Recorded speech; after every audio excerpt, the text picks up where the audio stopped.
Hello, everyone. Good morning or good evening, depending on where you're joining us. Thanks for joining the Harvard Social Enterprise Conference. We're so excited to be here today. Today, we'll be discussing the role that global ecosystem players can play in achieving global equity. And for that, we are joined by wonderful panelists from different organizations. Let me introduce Amy Dalal, who has created and currently heads the global upstream team for the venture capital and disruptive technology group at IFC. Prior to that role, Amy launched Finca Ventures, the impact investing initiative of Finca, a global network of banking institutions focusing on the underbanked. Amy also served as a strategic advisor to Ashoka's social finance service program, and she oversaw global post investment management at Acumen, and she managed principal investment at Macquarie Capital. Her career began at the GBG Group. She's a seasoned investor who has worked across sectors, including impact investing, consumer products, infrastructure, and real estate. Amy received her BS or BA and her MBA from the University of Pennsylvania.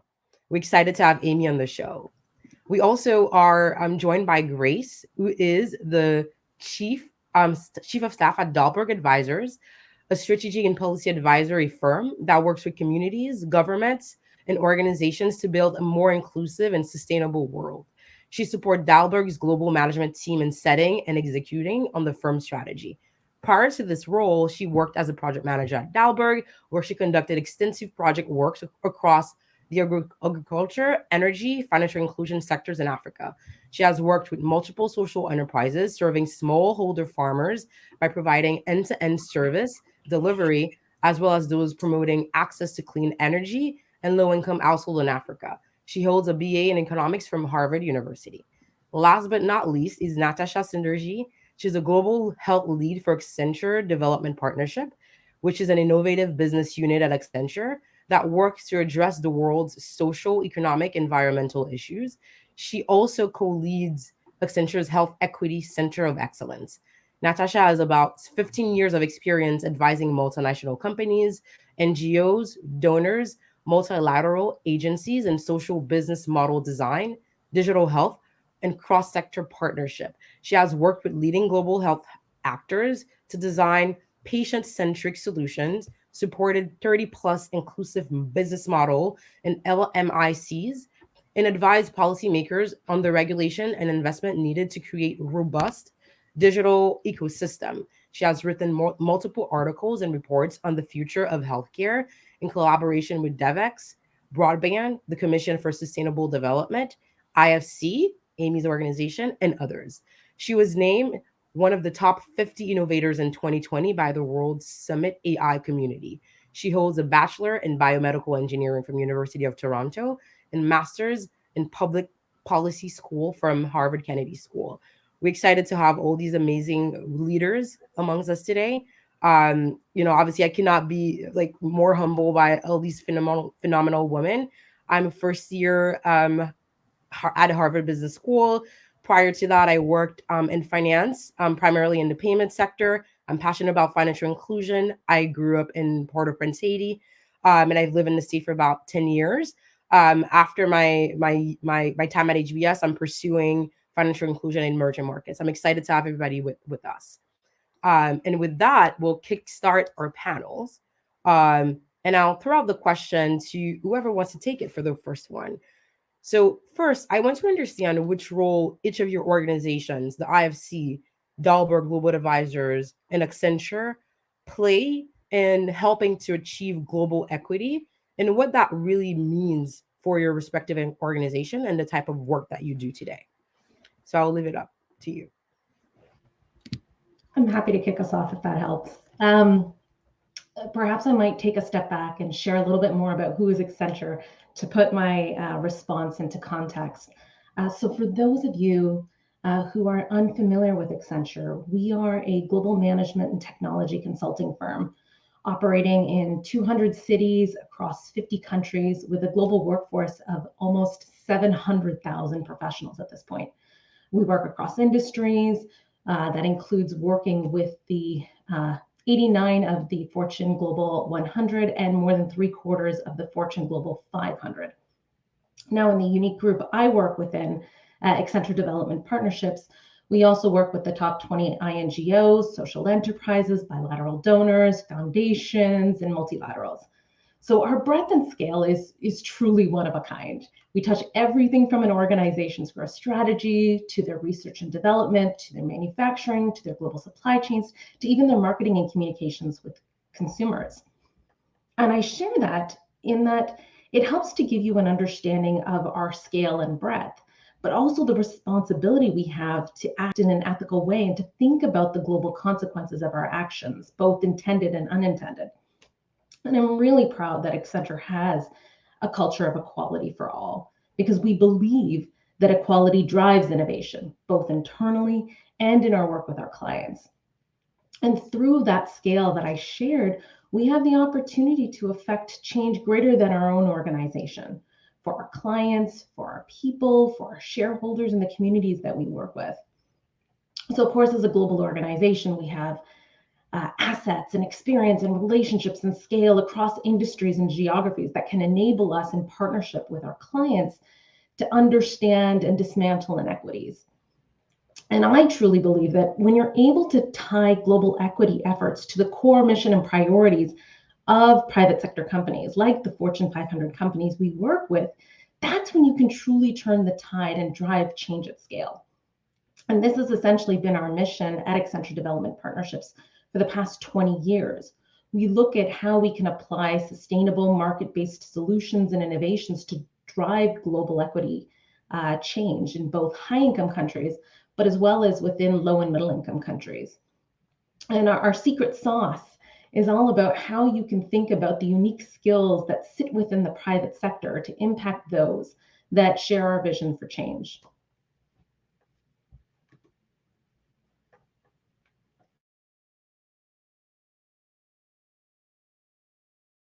Thank you, Natasha. Grace or Amy, would you like to, add a little bit more color to that from your organization's perspective? Sure, happy to go next.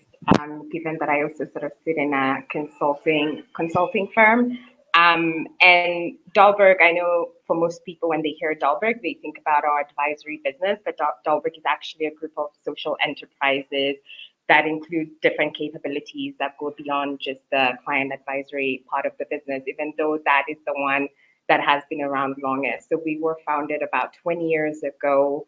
And today, besides our advisory business, we have other capabilities such as data insights, design, or implement.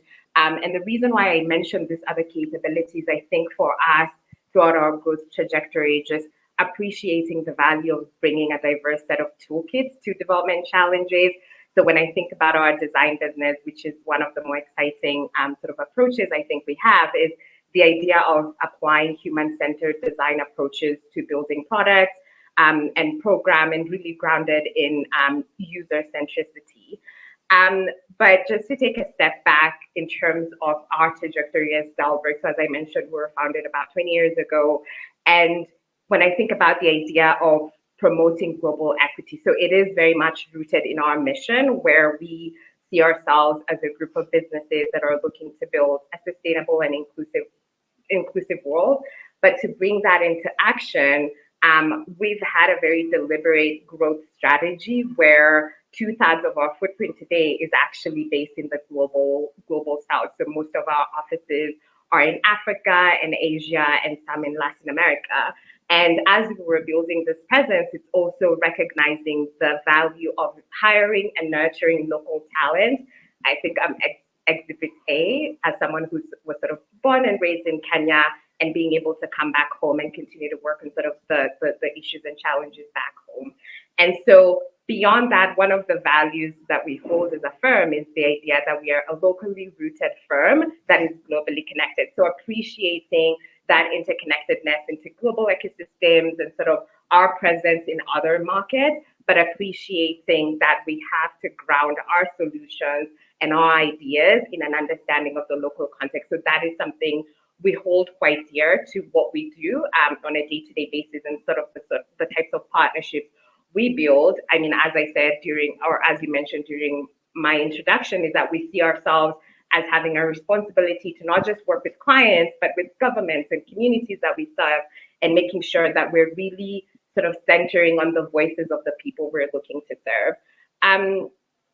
To sort of reflect on the broader question of promoting global equity and sort of closing this global north, global south divide, I did want to mention that I recognize in our industry, there's been a lot of talk about equity and shifting power and imbalance.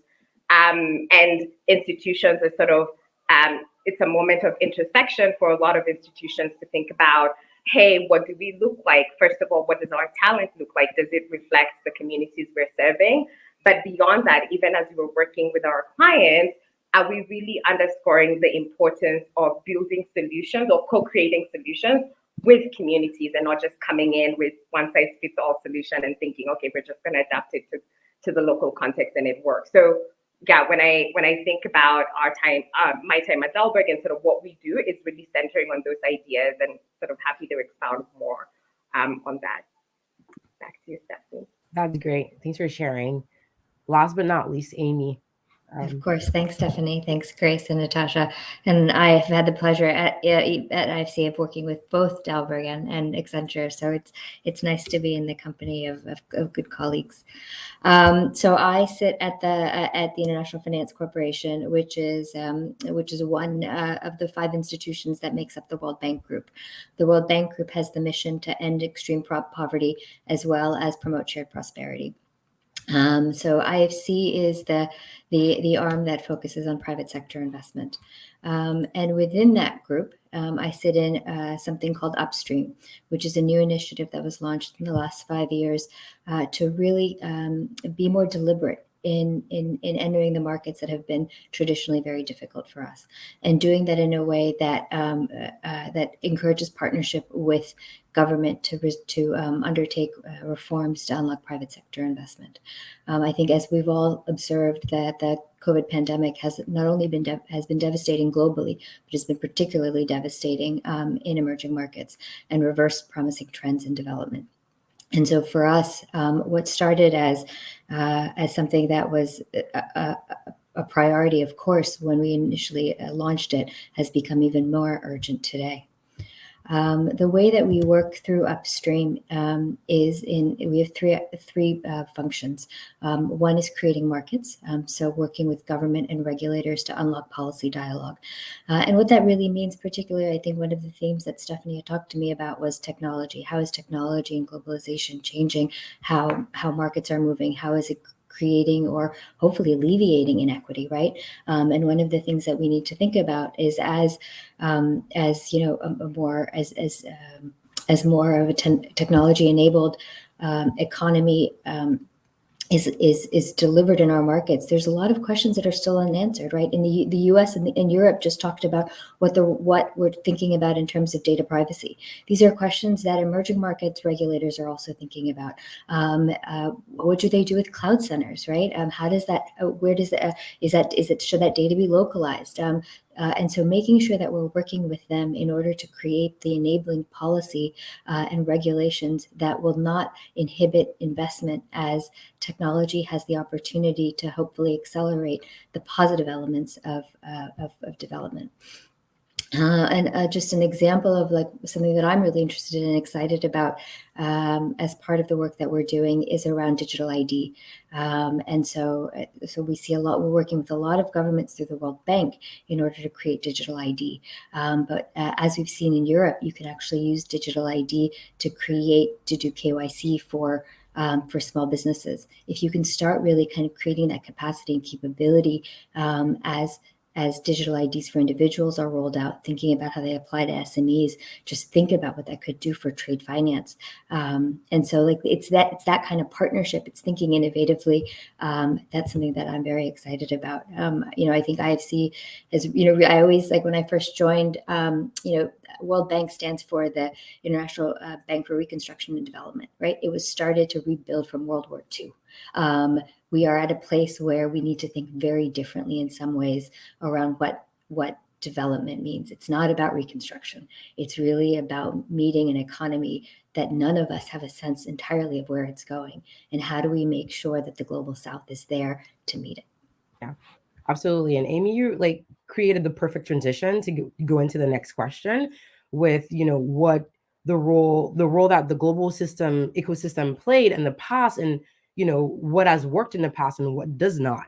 So Grace, you mentioned the importance of building, co-creating with the local talent, and the importance of being globally connected. Natasha, you mentioned, the importance of like that, putting equality at the center of innovation. And Amy, you mentioned, the difficulty that exists, right? Entering markets that have been traditionally difficult to enter. So in your respective roles in your organization, what are some of the existing structures that you feel did not work in the past?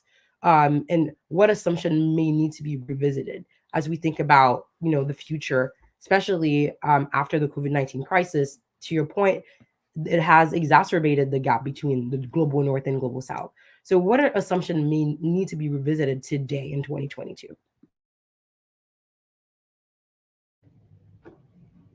I think one of the assumptions that we need to tackle, particularly as we look at the rapid technology revolution that we're living in, is how these technology solutions are being designed and implemented. So I've been really excited, particularly over the past 2 years, at our renewed focus on data and technology. To me, it all starts with data. Data is how you make the invisible visible, and it gives us a more complete picture of where we're having an impact and who we're leaving behind. So it's been no surprise in this during the COVID-19 pandemic, when we weren't able to interact face to face, that we've increasingly relied on digital technologies to fill that gap. We've seen new digital tools emerge in population health management, disease awareness and diagnosis, and improved access to care. We're seeing patients and providers lean into virtual engagement.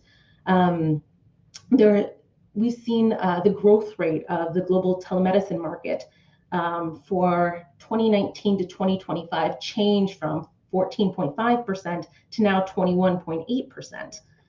What's not working, though, is how we're designing these solutions, going back to the great point that was made around human-centered design, and how they're being implemented, going back to the great point that was made also around the policies that are enabling this. So if we look here in the US, racial minorities and people living in rural areas are significantly less likely to have access to broadband. So African Americans of any age are almost twice as likely to lack access compared with the general US population. And this isn't just a digital divide that exists in high-income countries. And in India, 67% of people living in urban areas have access to the internet, whereas only 32% have access living rurally.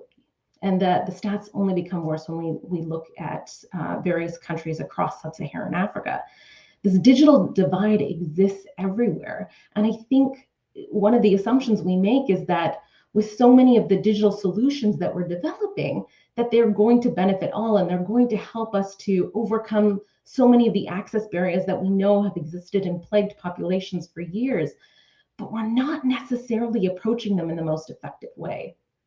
I think the other assumption that we have to tackle is the way in which funding flows in the development sector. So as my brilliant panelists will attest to, there is a large decolonization in global development and a localization movement underway. We've all known for years that the most sustainable impact comes from locally led development, where we are supporting local institutions and prioritizing the perspectives and preferences of those we hope to support, recipient governments, civil society organizations, host country professionals. Yet so much of our funding today doesn't actually get directed to them.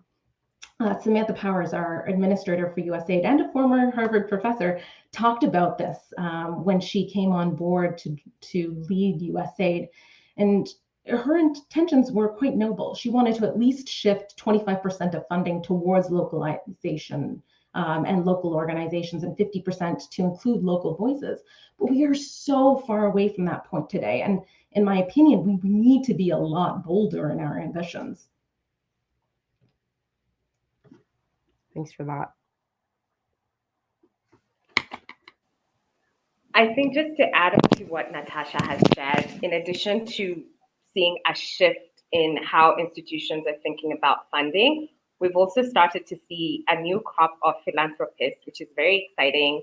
Some of the better known names are sort of women coming into this space and just approaching the idea of philanthropy very differently and coming in, understanding that they don't necessarily have the solutions and they're just going to identify the organizations that are making changes and just let the funding flow and sort of hear from those organizations how they think they can best use that type of funding. And so in addition to institution and sort of what we've seen, for instance, happening in USA, as Natasha has mentioned, just also appreciating this new crop of philanthropists.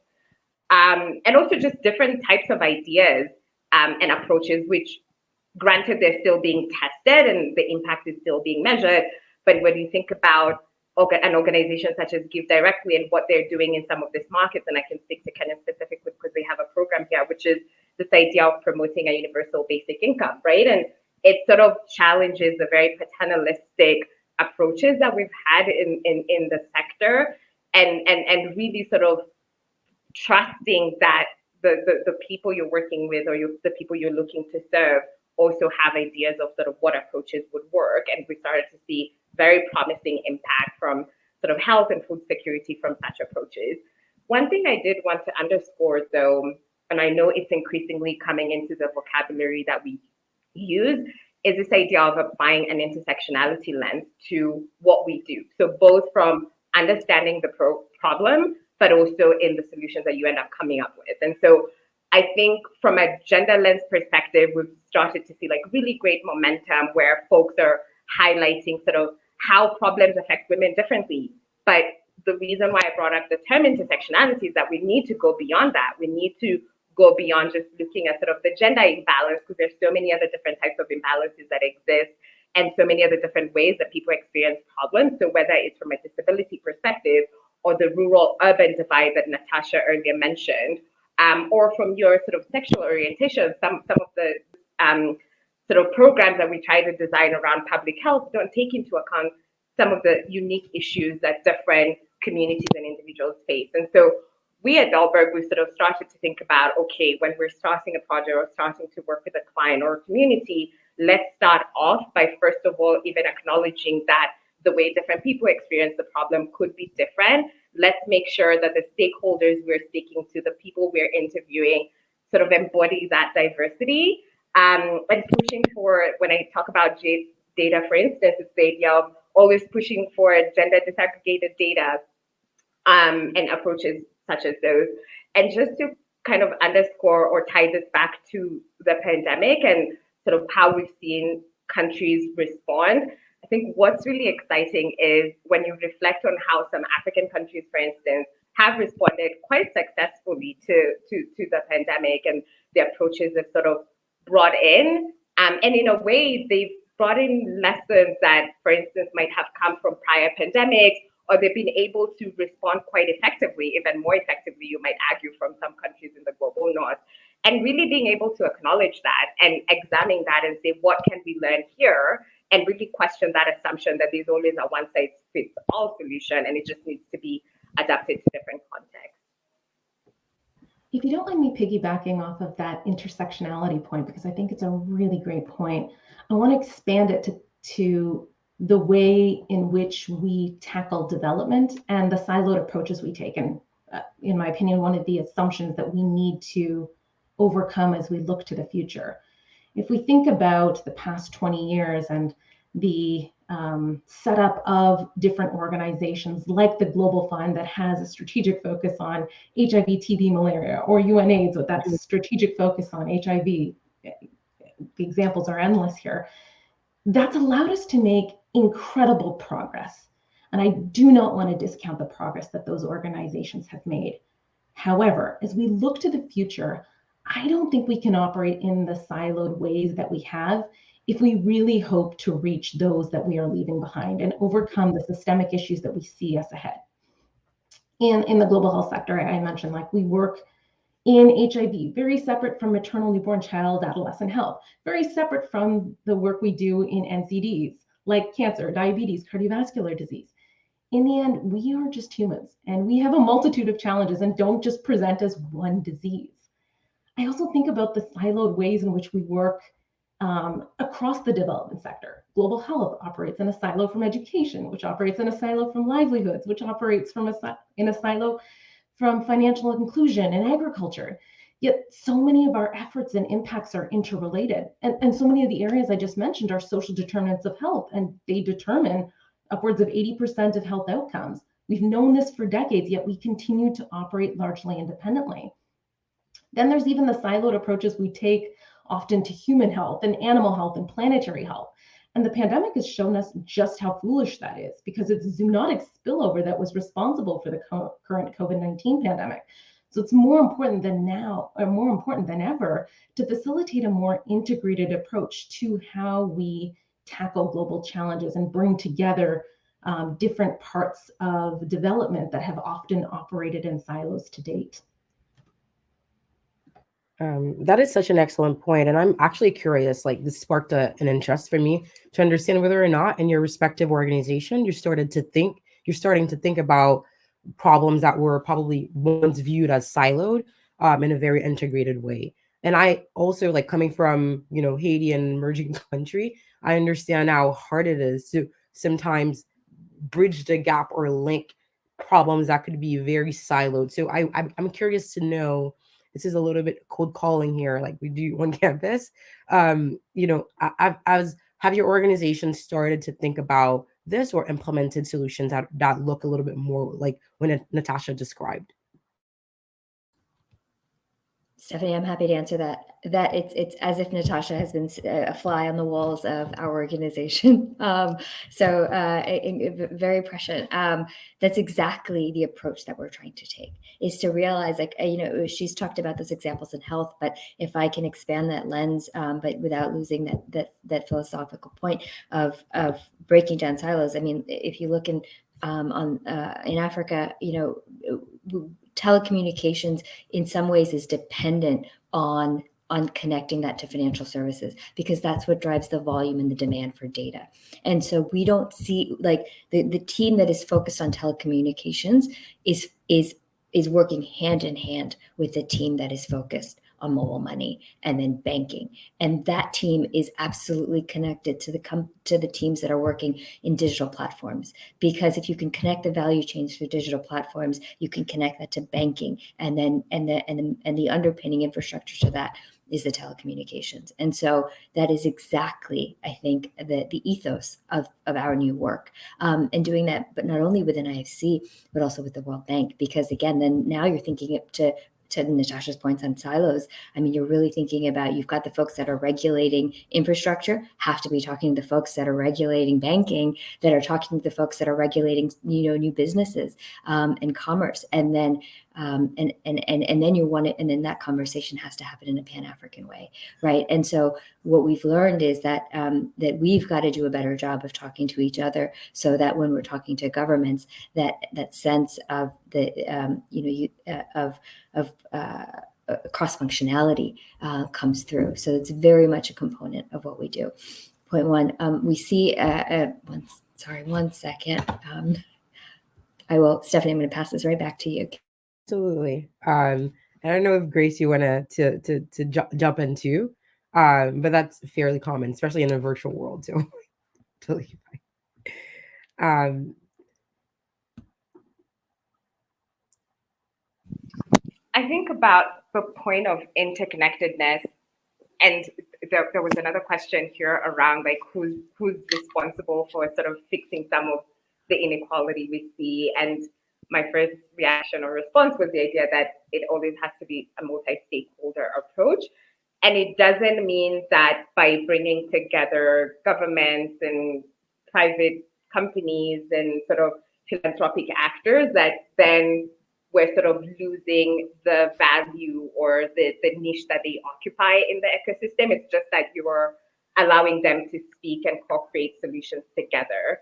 I can quickly give an example of sort of one of the solutions. I did mention that I've worked quite a bit with smallholder farmers and sort of building end-to-end platform. And one of the solutions that we built here in Kenya, and we're sort of a learning partner to the multi-stakeholder group that was building this, is called DigiFarm, and it's really a partnership between the largest telecommunication company in Kenya, with some sort of support from institutions such as Mercy Corps, which also works a lot in the smallholder agriculture space, and at the same time, sort of bringing the government along to understand how this can really benefit smallholder farmers in the communities. And so it gets to the point of working with county governments and seeing how you can roll out the platform to farmers in their counties and sort of see how this plays out. And so that is one example that I can think of that has been a very much multi-stakeholder initiative and platform, and really different players coming in and understanding this is the value I can bring to the table, but I cannot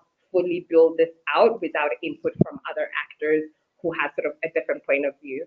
So I just wanted to share that example. Yeah, absolutely. And before we move on to the next portion, I wanted to know, Amy, if you wanted to quickly jump in and wrap up the final thought, or otherwise I can move on to the next question. Stephanie, you're going to have to repeat that question. I'm really sorry. I'm really embarrassed. Yeah, no. We were definitely talking about how integrated all of the solutions need to be in order to solve the problems at the macro level.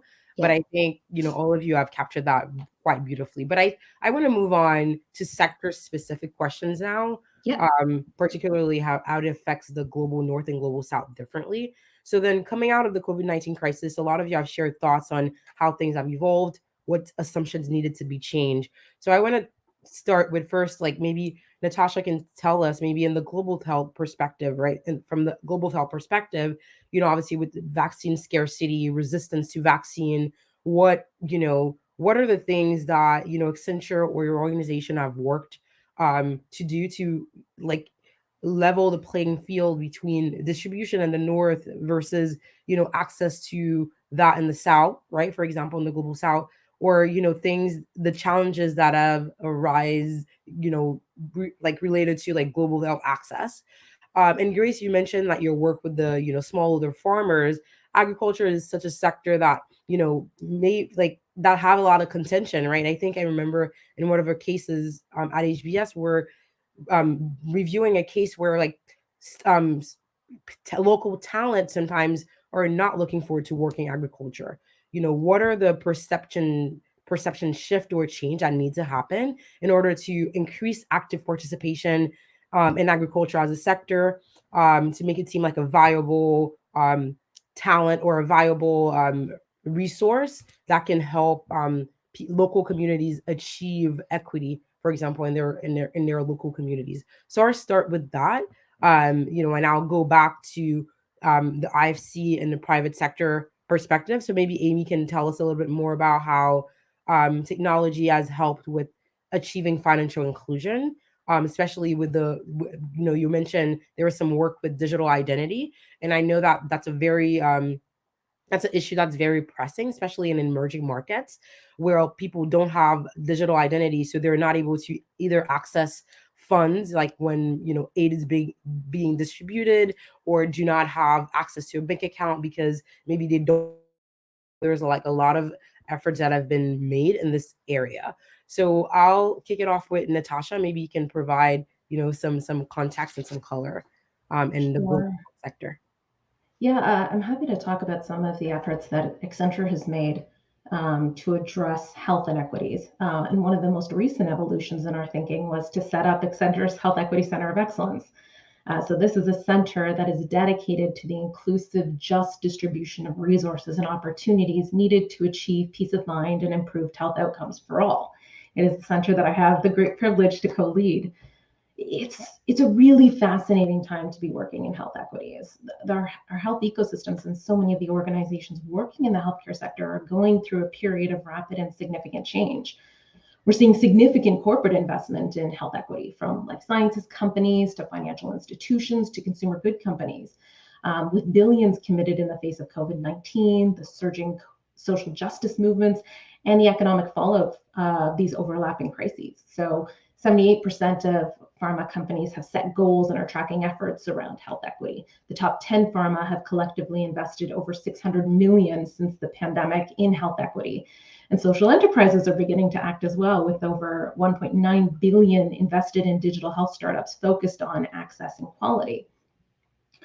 I think the big learning that's come out of the COVID-19 pandemic is that a lot of the artificial distinctions that richer countries have used to distance themselves from the health of individuals in underserved communities or marginalized communities or in low and middle income countries don't actually exist, and that a disease that begins in a faraway country can have real implications on your own life.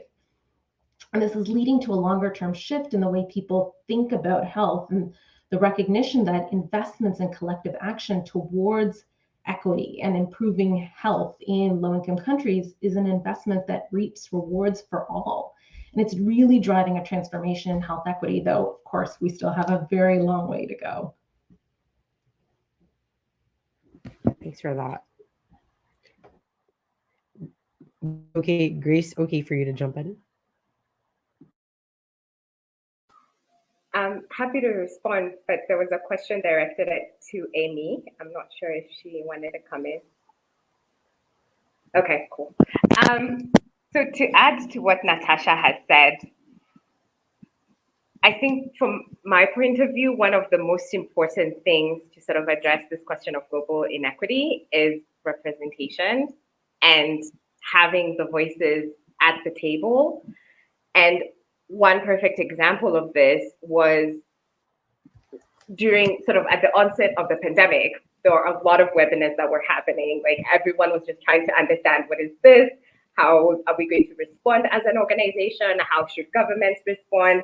There was a lot of virtual webinars happening. Like if you just scroll through your LinkedIn, it was webinar after webinar. And that at that point, sort of we recognized this absence of African voices and African representation. And I recall at that time, Edwin, who's our global managing partner, sort of got together with Dr. Givenji, who's the global CEO of Amref Health Africa, and we built this webinar series. It's called Africa Dialogues, and really the objective was, let's create a platform, let's prioritize Africa voices, let's bring them on board and just hear from them what they have to say, because everyone is talking, everyone has an opinion. Some of those opinions maybe might not translate in our context.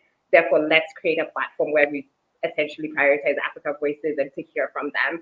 And sort of the people we ended up hosting on the platform, and this platform still exists today because we saw the value of continuing with the idea of having such a platform. And we would bring on folks ranging from local community health workers to university students who were sort of being impacted in different ways by the pandemic. And at the same time, they're coming with very innovative local solutions that funders could potentially fund. And so to me, this idea of representation and voice and who's sitting at the table, you can come up with great ideas and sort of build up amazing programs.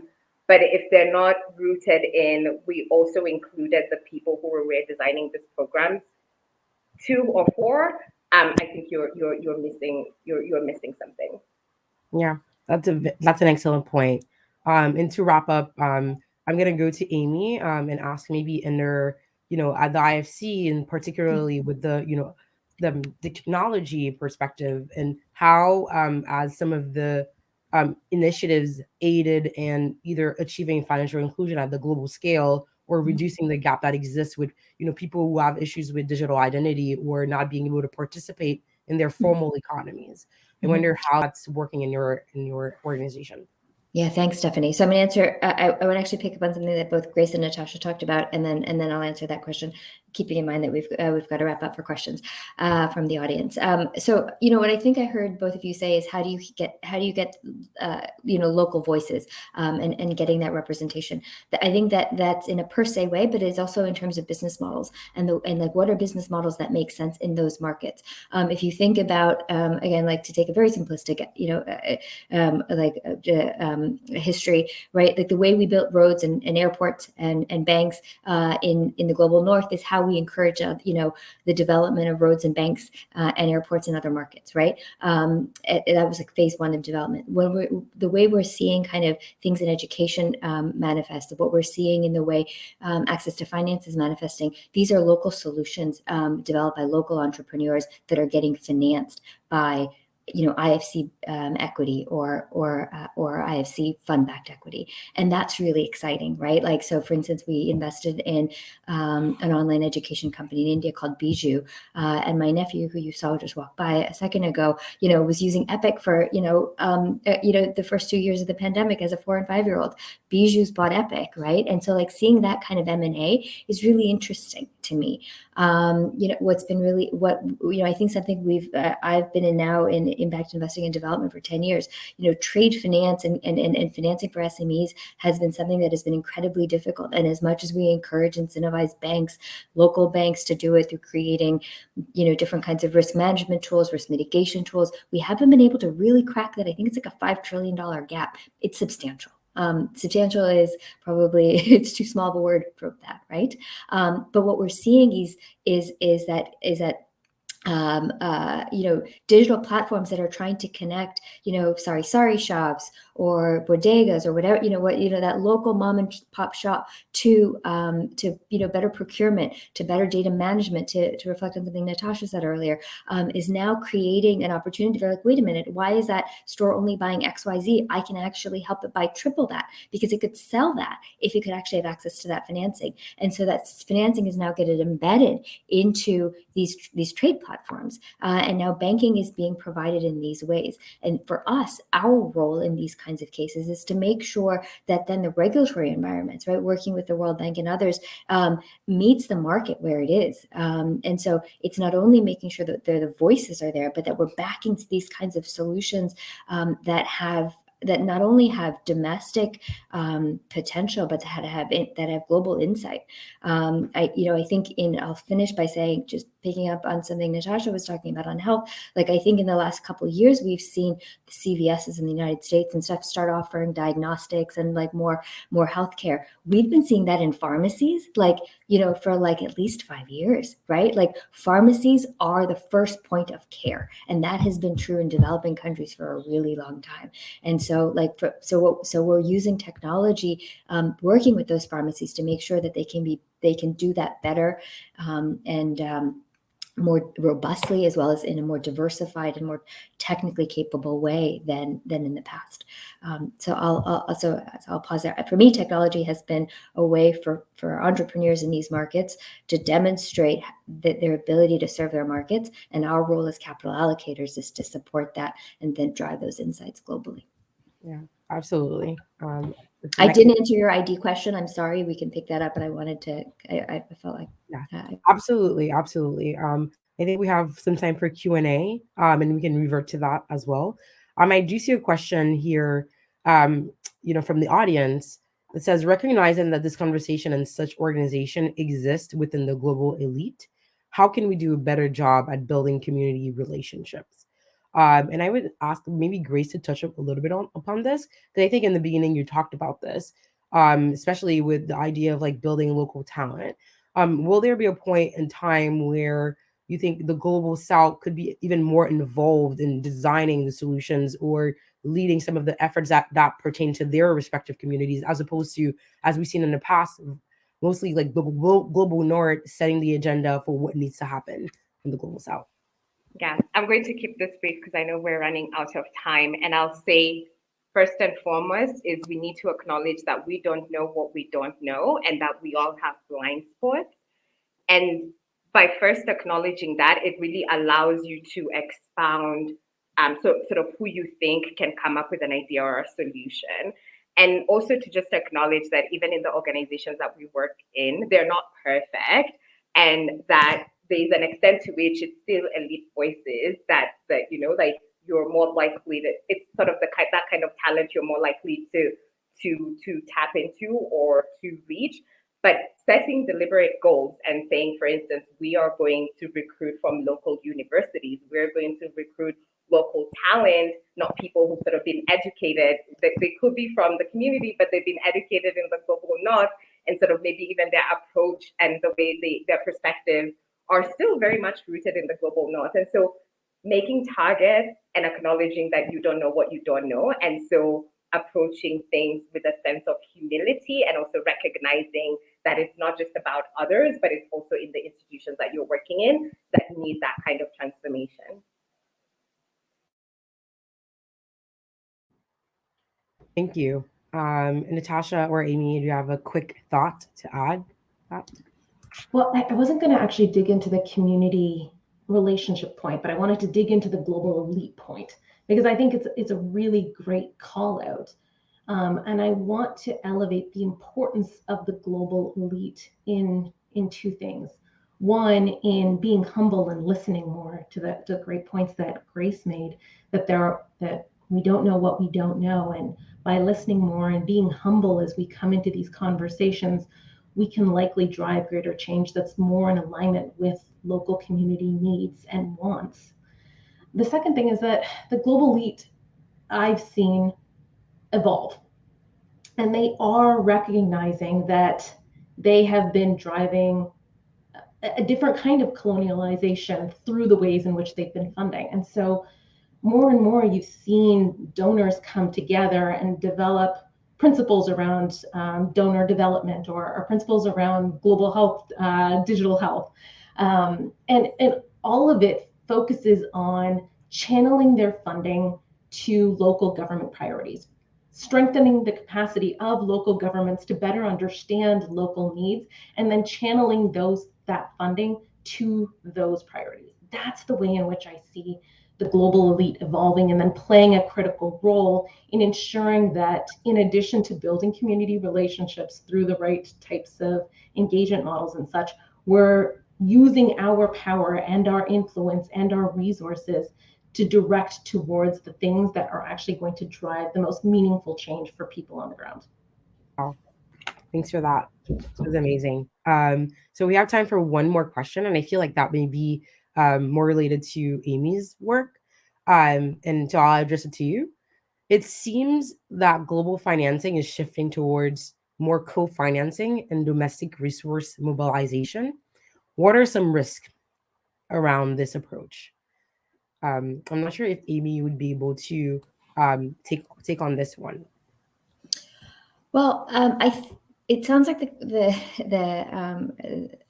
individual that asked the question was potentially thinking about something specific. So I'm not sure what that is. So I'm absolutely happy to take a follow up. Sometimes like the vocal dialogue is helpful in this. But let me say this. In our view, one of the things that we found challenging is that, like, if it's financing that's coming from an MFI, multilateral financial institution, if it's in dollars, right, there's like FX becomes so expensive, and it makes everything but like a very narrow set of deals untenable. And so what we've really tried to do is create local capital markets, right, with local funding, and making sure that capital stays in those markets. And so I think, to the extent that you're encouraging domestic capital without ensuring the depth of that domestic capital, that can be dangerous. But we're of the view that domestic capital that's not privy, and domestic meaning regional, however broad you want to make that, but non-USD denominated, right? To the extent that you can ensure like a local depth of capital, it's really important in maintaining stability of capital access, capital flows, and then encouraging the depth of the market that receives investment. Otherwise, I feel like things remain very narrow. So I think, done responsibly, done thoughtfully, we're very committed to ensuring that local capital markets with local currency continue to be developed. Yeah, that's absolutely important. And I have a quick follow up on that actually. So I wonder, like, if there's I would say like an interest or an intention to enter the local markets. I think there's an assumption that these markets are quite stable, or are attractive for private capital or investment, or even like or the structures are in place for domestic capital. So I wonder, like, for markets that are a little bit more challenging, right? That maybe come out of war recently, or have a very unstable socioeconomic landscape.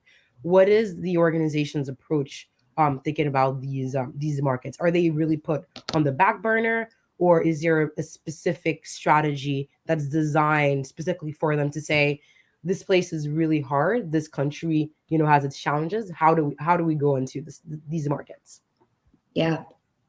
So we try to do that in collaboration, in conjunction with the World Bank, and that's done in a number of ways. One is we work alongside the World Bank to make where the World Bank is working with the government on reforms. Oftentimes we'll provide technical assistance to build capacity and capability.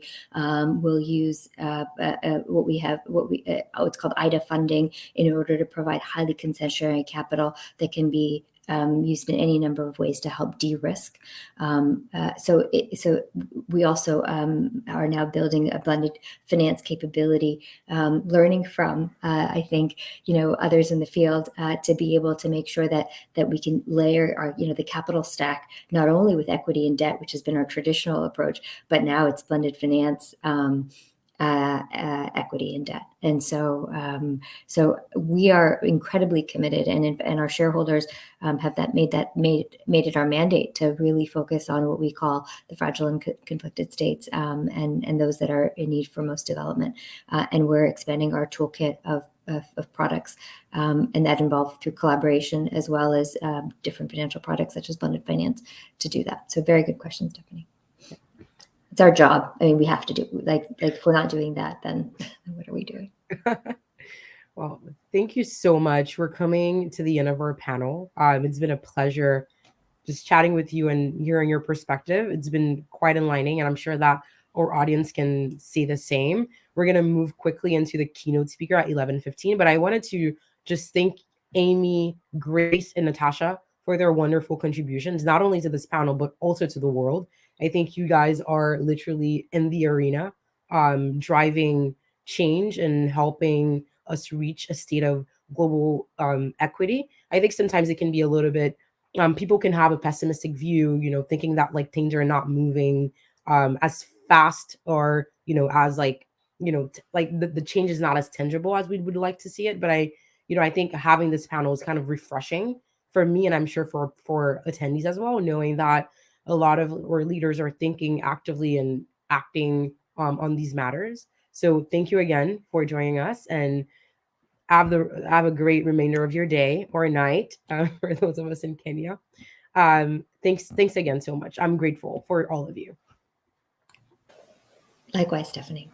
Bye. Thank you. Thanks for having us. Bye.